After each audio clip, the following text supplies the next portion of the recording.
Hello ನಮಸ್ತೆ ಎಲ್ರಿಗೂ welcome back to my channel. ಇವತ್ತು ಊರಿಗೆ ಹೋಗೋದಿದೆ. ಸೊ ಸ್ನಾನ ಎಲ್ಲ ಮಾಡಿಕೊಂಡು ಮನೆ ಕೆಲಸ ಎಲ್ಲ ಮುಗಿಸಿ ಅಡುಗೆ ಕೂಡ ಮಾಡಿದ್ದೀನಿ. ಈಗ ಊಟ ಮಾಡ್ಕೊಂಡು ಹೋಗಬೇಕಿತ್ತಲ್ಲ, ಸೊ ಅದಕ್ಕೆ ಅಡುಗೆ ಎಲ್ಲ ಮಾಡಿ ನೈಟ್ಗೆ ನನ್ನ ಹಸ್ಬೆಂಡ್ಗೂ ಆಗುತ್ತೆ ಅಂತ ಅಡುಗೆ ಎಲ್ಲ ಮುಗಿಸಿದ್ದೀನಿ. ಸುಮ್ಮನಿರು, ಅವಳು ಇಲ್ಲಿ ಕನ್ನಡಿ ಮುಂದೆ ನೋಡಿಕೊಂಡು ಏನೋ ಮಾತಾಡ್ಕೋತಾ ಇದ್ದಾಳೆ.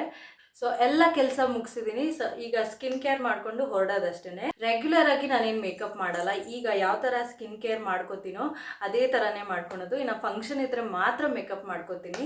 ಸೊ ಅದರ್ವೈಸ್ ನಾನು ಒಂದು ಕಾಜಲು ಲಿಪ್ಸ್ಟಿಕ್ ಬಿಟ್ಟು ಏನೂ ಯೂಸ್ ಮಾಡಲ್ಲ. ಈಗ ಹೇಗೆ ಮಾಡ್ಕೋತೀನಿ ಅನ್ನೋದನ್ನು ನಿಮ್ಗೆ ತೋರಿಸ್ತೀನಿ. ಪಾಪುನ ನಮ್ಮ ಅಣ್ಣ ಅವರ ಶಾಪಲ್ಲಿ ಬಿಟ್ಬಿಟ್ಟು ನಾನು ಬೊಟಿಕ್ಗೆ ಹೋಗಿ ಆನ್ ದ ವೇ ನಾನು 2 ಬ್ಲೌಸ್ನ ಕಲೆಕ್ಟ್ ಮಾಡ್ಕೊಳೋದಿದೆ.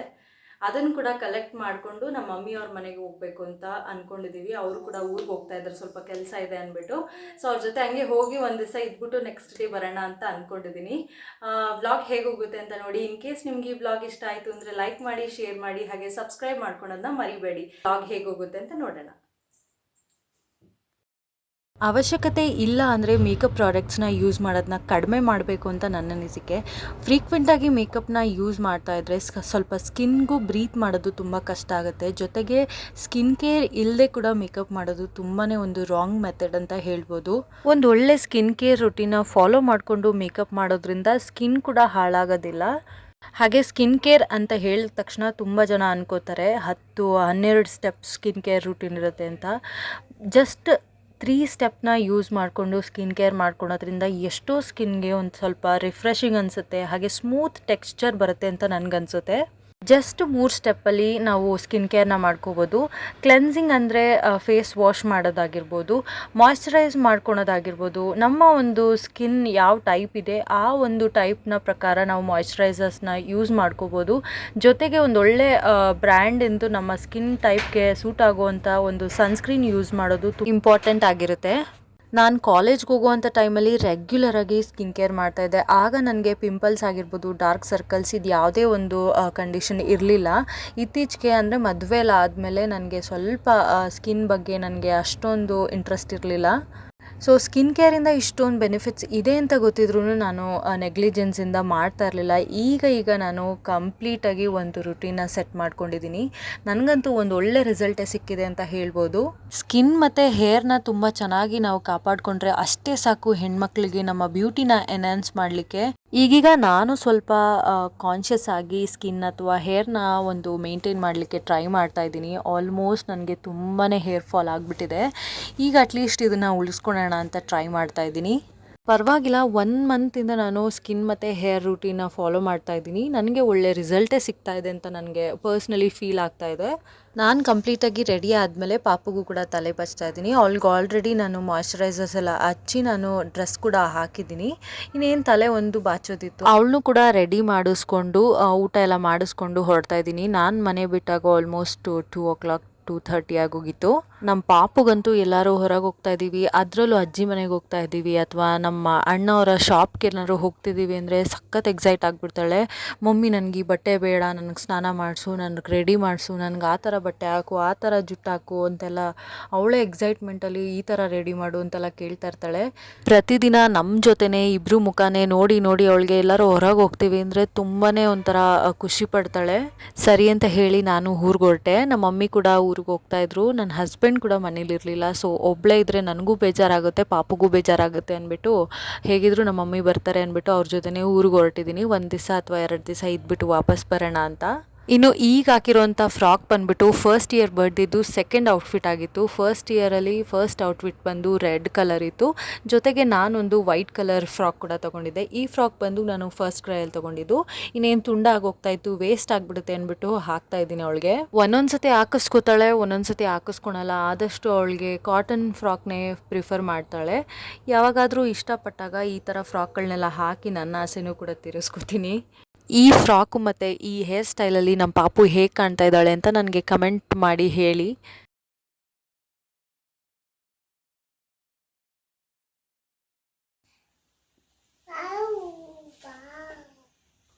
ಇಲ್ಲಿ ನೋಡ್ಕೊಂಡು ಹೇಳು, ಫ್ರಾಕ್ ಸೂಪರ್ ಅನ್ನ. ಫ್ರಾಕ್ ಇಟ್ಕೊಂಡು ಹಿಂಗೆ ಡ್ಯಾನ್ಸ್ ಮಾಡಿ.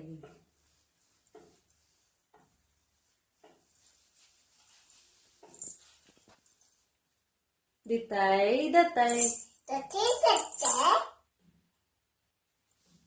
ನಮ್ಮ ಮನೆಯಿಂದ ನಮ್ಮ ಅಣ್ಣ ಅವರ ಶಾಪ್ಗೆ ಒಂದು 15-20 ಮಿನಿಟ್ಸ್ ಆಗುತ್ತೆ ಆಟೋದಲ್ಲಿ ಹೋಗೋದಾದರೆ.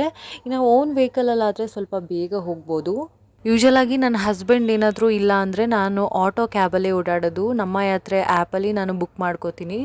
ಒಬ್ಬಳೇ ಹೋಗೋವಾಗ ನನಗೆ ಕಾರ್ ಕ್ಯಾಬಲ್ಲೆಲ್ಲ ನನಗೆ ಅಷ್ಟು ಕಂಫರ್ಟಬಲ್ ಆಗಿರಲ್ಲ. ಸೊ ನಾನು ಯಾವಾಗಲೂ ಆಟೋನೇ ಬುಕ್ ಮಾಡ್ಕೊಂಡು ಹೋಗ್ತೀನಿ.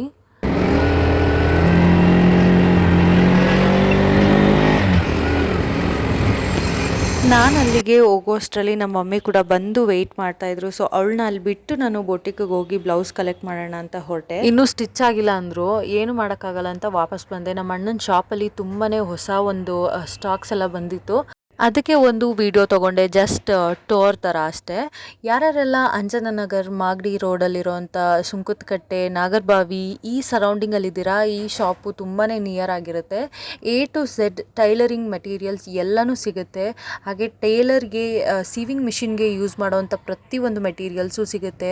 ಫ್ಯಾಷನ್ ಡಿಸೈನರ್ಸ್ಗಾಗಿರ್ಬೋದು ಅಥವಾ ಟೇಲರಿಂಗ್ ಕಲಿತಾ ಇರೋರ್ಗಾಗಿರ್ಬೋದು, ಮನೇಲೇ ಒಂದು ಟೇಲರಿಂಗ್ ಬಿಸ್ನೆಸ್ ಅಥವಾ ಬ್ಲೌಸ್ ಸ್ಟಿಚಿಂಗ್ ಬಿಸ್ನೆಸ್ ಮಾಡ್ಬೋದು ಅಂಥವ್ರಿಗೆ ತುಂಬಾ ಒಂದು ಒಳ್ಳೆ ಶಾಪ್ ಅಂತ ಹೇಳ್ಬೋದು. ಡಿಸೈನರ್ ಫ್ಯಾಬ್ರಿಕ್ಸ್ನ ಕೂಡ ಅವರು ಅಫೋರ್ಡಬಲ್ ರೇಟಲ್ಲೇ ಒಂದು ಸೆಲ್ ಮಾಡ್ತಾ ಇದ್ದಾರೆ. ಆನ್ಲೈನಲ್ಲೆಲ್ಲ ಸರ್ಚ್ ಮಾಡಿದ್ರೆ ನಿಮಗೆ ಗೊತ್ತಾಗುತ್ತೆ ಡಿಸೈನರ್ ಫ್ಯಾಬ್ರಿಕ್ ಎಲ್ಲ ಎಷ್ಟು ರೇಟ್ ಇದೆ ಅಂತ. ನನ್ನ ಒಂದು ಎಕ್ಸ್ಪೀರಿಯನ್ಸ್ ಪ್ರಕಾರ ನಾನೊಂದು 2-3 ಬೋಟಿಕ್ ಅಥವಾ ಒಂದೆರಡು ಮ್ಯಾಚಿಂಗ್ ಸೆಂಟರ್ಸ್ಗೆ ಹೋಗಿರೋದ್ರಿಂದ ನನಗೆ ಗೊತ್ತಾಗಿರೋದಂದರೆ ನಮ್ಮ ಅಣ್ಣ ಅವ್ರ ಶಾಪಲ್ಲಿ ತುಂಬಾ ಒಂದು ಅಫೋರ್ಡಬಲ್ ರೀಸನಬಲ್ ಪ್ರೈಸ್ಗೆ ಸೆಲ್ ಮಾಡ್ತಾ ಇದ್ದಾರೆ. ಎಲ್ಲ ಥರ ವೆರೈಟಿನೂ ಸಿಗುತ್ತೆ. ಕಾಟನ್ ಲೈನಿಂಗಿಂದ ಹಿಡಿದು ಪಾಲಿಸ್ಟರ್ ಆಗಿರ್ಬೋದು, ಸಿಲ್ಕ್ ಆಗಿರ್ಬೋದು, ರಾ ಸಿಲ್ಕ್ ಆಗಿರ್ಬೋದು, ಪ್ರಿಂಟೆಡ್ ಫ್ಯಾಬ್ರಿಕ್ಸ್ ಆಗಿರ್ಬೋದು, ಆರ್ಗ್ಯಾನ್ಸಾ, ಸೀಕ್ವೆನ್ಸ್ ವರ್ಕ್ ಆಗಿರೋಂಥ ಆರ್ಗ್ಯಾನ್ಸ್ ಆಗಿರ್ಬೋದು, ಅಥವಾ ನೋಡಿ ಇವಾಗ ತೋರಿಸ್ತಾ ಇದ್ದೀವಲ್ಲ ಇದನ್ನು ಸ್ಯಾರಿ ಮೆಟೀರಿಯಲ್ ಥರ ಯೂಸ್ ಮಾಡ್ಕೋಬೋದು. ಏನು ಬೇಕಾದರೂ ಮಾಡ್ಕೋಬೋದು. ಅಷ್ಟು ಚೆನ್ನಾಗಿರೋಂಥ ಒಂದು ಫ್ಯಾಬ್ರಿಕ್ಸ್ನ ಇಲ್ಲಿ ಸೆಲ್ ಮಾಡ್ತಾರೆ. ನಮ್ಮಣ್ಣ ಬಂದು ಕೆಲವೊಂದಷ್ಟನ್ನ ಸೂರತ್ತಿಂದ ತರಿಸ್ಕೋತಾರೆ. ಇನ್ನು ಕೆಲವೊಂದಷ್ಟು ಮೆಟೀರಿಯಲ್ಸ್ನ ಬೆಂಗಳೂರಲ್ಲೇ ಇರೋವಂಥ ಒಂದು ಒಳ್ಳೆ ಡೀಲರ್ಸ್ ಹತ್ರ ತಗೋತಾರೆ. ಯಾವುದೇ ರೀತಿ ಲೋಕಲ್ ಅಥವಾ ಲೋ ಕ್ವಾಲಿಟಿ ಫ್ಯಾಬ್ರಿಕ್ಸ್ನ ಮೆಟೀರಿಯಲ್ಸ್ನ ಇಲ್ಲಿ ಸೆಲ್ ಮಾಡಲ್ಲ. ಅದಕ್ಕೆ ನಾನು 100% ಗ್ಯಾರಂಟಿ ಇದ್ದೀನಿ. ಸಿಲ್ಕ್ ಥ್ರೆಡ್ ಜ್ಯುವೆಲ್ರೀಸ್ ಮಾಡ್ತಾರಲ್ಲ ಅವ್ರಿಗೂ ಕೂಡ ಎಲ್ಲ ಮೆಟೀರಿಯಲ್ಸು ಸಿಗುತ್ತೆ ಇಲ್ಲಿ. ಪ್ರತಿಯೊಂದು ಥರ ಫ್ಯಾಬ್ರಿಕ್ಸ್ ಕೂಡ ಇಲ್ಲಿ ಸಿಗುತ್ತೆ ಅಂತ ಹೇಳ್ಬೋದು. ನನ್ನ ಪರ್ಸ್ನಲ್ ಫೇವ್ರೇಟ್ಸ್ ಇವರ ಶಾಪಲ್ಲಿ ಅಂದರೆ ಆರ್ಗ್ಯಾನ್ಸಾ ಫ್ಯಾಬ್ರಿಕ್ಗಳು ತುಂಬಾ ವೆರೈಟೀಸ್ ಇದೆ. ಪ್ರಿಂಟೆಡ್ ಆರ್ಗ್ಯಾನ್ಸಾ ಅಥವಾ ಈಗಂತೂ ಪ್ರಿಂಟೆಡ್ ವೆಲ್ವೆಟ್ ಕೂಡ ತರಿಸಿದ್ದಾರೆ. ತುಂಬ ಒಳ್ಳೆ ಕ್ವಾಲಿಟಿ ಇರೋವಂಥ ವೆಲ್ವೆಟ್ಟು, ಚೆನ್ನಾಗೂ ಕಾಣುತ್ತೆ. ಇನ್ನು ಅದು ಬಿಟ್ಟರೆ ಲೇಸ್ ಕೂಡ ಸಿಗುತ್ತೆ. ದೊಡ್ಡ ಬಾರ್ಡರ್ ಇರೋವಂಥ ಲೇಸು, ಚಿಕ್ಕ ಬಾರ್ಡರ್ ಇರೋವಂಥ ಲೇಸು, ಲೇಟೆಸ್ಟ್ ಕಲೆಕ್ಷನ್ಸ್ ಏನೇನಿರುತ್ತೋ ಎಲ್ಲನೂ ಸಿಗುತ್ತೆ. ಬೊಟಿಕ್ ಮಾಡ್ತಿರೋರ್ಗಂತೂ ಒಳ್ಳೆ ಪ್ರೈಸಲ್ಲಿ ಒಳ್ಳೆ ಮೆಟೀರಿಯಲ್ಲು ಹಾಗೆ ಟ್ರೆಂಡಿಂಗಲ್ಲಿರೋವಂಥ ಮೆಟೀರಿಯಲ್ಸ್ ಕೂಡ ಸಿಗುತ್ತೆ ಅಂತ ಹೇಳ್ಬೋದು. ಒಂದ್ಸತಿ ವಿಸಿಟ್ ಮಾಡಿದ್ರೆ ನಿಮಗೆ ಎಲ್ಲನೂ ಗೊತ್ತಾಗುತ್ತೆ. ಯಾರ್ಯಾರು ಹತ್ರ ಇದ್ದೀರೋ ಅವರೆಲ್ಲ ಖಂಡಿತವಾಗ್ಲೂ ವಿಸಿಟ್ ಮಾಡ್ಬೋದು. ಇನ್ನು ಸ್ಯಾರಿ ಕುಚ್ಚು ಹಾಕೋರಿಗೂ ಅಷ್ಟೇ ಬೀಡ್ಸಿಂದ ಹಿಡಿದು ಪ್ರತಿಯೊಂದು ಸೈಜಿಂದ ಬೀಡ್ಸು ಸಿಗುತ್ತೆ. ಹಾಗೆ ಕುಚ್ಚು ಹಾಕೋದಕ್ಕೆ ಏನೇನು ರಾ ಮೆಟೀರಿಯಲ್ಸ್ ಯೂಸ್ ಮಾಡ್ತೀರಾ, ಕ್ರೋಶ ಕಡ್ಡಿ ಅಥವಾ ಎಂಬ್ರಾಯ್ಡ್ರಿ ಮಾಡೋದಕ್ಕೆ ರಿಂಗ್ ಆಗಿರ್ಬೋದು, ಪ್ರತಿಯೊಂದು ಸಿಗುತ್ತೆ. ಹಾಗೆ ಈ ಥರ ಗೌನ್ಗಳಿಗೆ ಮತ್ತು ಬ್ಲೌಸ್ಗಳಿಗೆಲ್ಲ ಬಟನ್ಸ್ ಹಾಕ್ತಾರಲ್ಲ ಅದು ಸಿಗುತ್ತೆ. ಅದನ್ನು ಕಸ್ಟಮೈಸೇಷನ್ ಕೂಡ ಮಾಡಿಕೊಡ್ತಾರೆ. ಜೊತೆಗೆ ಈ ಥರ ಬೀಡ್ಸ್ ಇದೆಯಲ್ಲ ಇದು ಟ್ರೆಂಡಿಂಗಲ್ಲಿದೆ ಇವಾಗ. ಪ್ರತಿಯೊಂದು ಗೌನ್ಸ್ಗಾಗಿರ್ಬೋದು, ಡಿಸೈನರ್ ಬ್ಲೌಸ್ಗಾಗಿರ್ಬೋದು ಈ ಥರ ಒಂದು ಬೀಡ್ಸ್ನ ತುಂಬಾ ಯೂಸ್ ಮಾಡ್ತಾರೆ. ಎಲ್ಲ ಕೂಡ ಸಿಗುತ್ತೆ. ಒಂದು ಸತಿ ವಿಸಿಟ್ ಮಾಡಿ ನೋಡಿ, ನಿಮಗೆ ಕಂಪ್ಲೀಟಾಗಿ ಏನೇನಿದೆ ಅಂತ ಅರ್ಥ ಆಗುತ್ತೆ.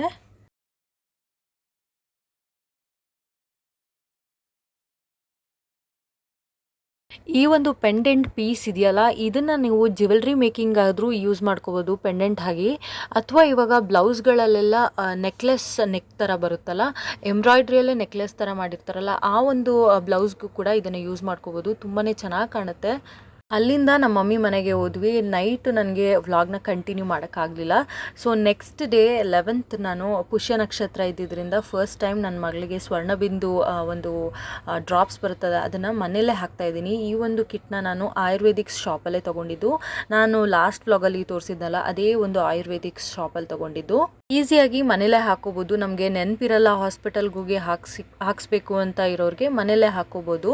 ಒಂದು ಕಣ್ ಟ್ಯೂಬ್ ಬರುತ್ತಲ್ಲ ಅದೇ ರೀತಿಯೇ ಇರುತ್ತೆ ಟ್ಯೂಬು. ಅದನ್ನು ಮೇಲೆ ಕಟ್ ಮಾಡಿಬಿಟ್ಟು ಹಾಕೋದು ಅಷ್ಟೇ. ಆ್ಯಕ್ಚುಲಿ ಇದನ್ನು ಬ್ರಾಹ್ಮಿ ಮುಹೂರ್ತದಲ್ಲಿ ಹಾಕಿದ್ರೆ ತುಂಬಾ ಒಳ್ಳೆಯದು ಅಂತ ಹೇಳ್ತಾರೆ. ಸೊ ನಾನು ಅಷ್ಟೇ ಬೆಳಗ್ಗೆ 5:30 ಎದ್ದು ಸ್ನಾನ ಎಲ್ಲ ಮಾಡಿಕೊಂಡು ಪಾಪುಗೆ 6:30 ಅಷ್ಟೊತ್ತಿಗೆ ಹಾಕಿದ್ದೆ. ಊರಲ್ಲಿ ಆಗ್ತಿರೋದ್ರಿಂದ ತುಂಬಾ ಸ್ನೋ ಇತ್ತು ಮತ್ತು ಹೊರಗಡೆ ಸ್ನಾನದ ಮನೆ ಇದ್ದಿದ್ದರಿಂದ ತುಂಬ ಕೋಲ್ಡ್ ಆಗಿಬಿಡುತ್ತೆ ಅಂದ್ಬಿಟ್ಟು ಲೇಟಾಗಿ ಹಾಕ್ತೆ 6:30 ಅಷ್ಟರಲ್ಲಿ. ಅದ್ರ ಜೊತೆಗೆ ಒಂದು ಕಾರ್ಡ್ ತರ ಕೊಟ್ಟಿರ್ತಾರೆ, ಅದರಲ್ಲಿ ನಮಗೆ ಏನೇನು ಇಂಗ್ರೀಡಿಯೆಂಟ್ ಹಾಕಿರ್ತಾರೆ ಮತ್ತೆ ಪುಷ್ಯ ನಕ್ಷತ್ರ 2025 ಅಲ್ಲಿ ಯಾವ್ಯಾವ ಡೇಟಲ್ಲಿ ಇದೆ ಅನ್ನೋದನ್ನ ಕೂಡ ಕಂಪ್ಲೀಟ್ ಆಗಿ ಮೆನ್ಷನ್ ಮಾಡಿರ್ತಾರೆ. ನೀವು ಒಂದೇ ಸತಿನೇ ಒಂದು 6 ಮಂತ್ಸ್ಗೆ ಆಗುವಂಥ ಒಂದು ಸ್ವರ್ಣಬಿಂದು ಡ್ರಾಪ್ಸ್ನ ನೀವು ತೆಗೆದಿಟ್ಕೋಬೋದು. ಆಮೇಲೆ ಡೇಟ್ ನೋಡಿಕೊಂಡು ಮಗುಗೆ ಹಾಕಿದ್ರೆ ಆಯಿತು. 1.5 ವರ್ಷದಿಂದ ನಾನು ಹಾಕ್ಸ್ಬೇಕಂತ ಮುಂದೆ ಆಗ್ತಾನೆ ಇದ್ದೀನಿ, ಹಾಕ್ಸೋಕ್ಕೆ ಆಗಿರಲಿಲ್ಲ. ಈ ಸರಿ ಕಾಲ ಕೂಡ್ ಬಂತು ಅಂತಲೇ ಹೇಳ್ಬೋದು. ಸೊ ಸ್ವರ್ಣಬಿಂದು ಹಾಕಿದಾಯಿತು ಪಾಪುಗೆ. ಇವತ್ತಿನ ವ್ಲಾಗ್ ಇದಿಷ್ಟೇ ಆಗಿರುತ್ತೆ. ಸೊ ಈ ವ್ಲಾಗ್ ಏನಾದರೂ ನಿಮಗೆ ಇಷ್ಟ ಆದರೆ ನಿಮ್ಮ ಫ್ರೆಂಡ್ಸ್ ಆ್ಯಂಡ್ ಫ್ಯಾಮಿಲಿಗೆ ನನ್ನ ವ್ಲಾಗ್ನ ಶೇರ್ ಮಾಡಿ, ಹಾಗೆ ಸಬ್ಸ್ಕ್ರೈಬ್ ಮಾಡ್ಕೊಳೋದನ್ನ ಮರಿಬೇಡಿ. ಲೈಕ್ ಮಾಡಿ, ಕಮೆಂಟಲ್ಲಿ ನಿಮಗೆ ಏನು ಅನ್ನಿಸ್ತು ಅನ್ನೋದನ್ನ ನನಗೆ ಹೇಳ್ಬೋದು. Thank you for watching.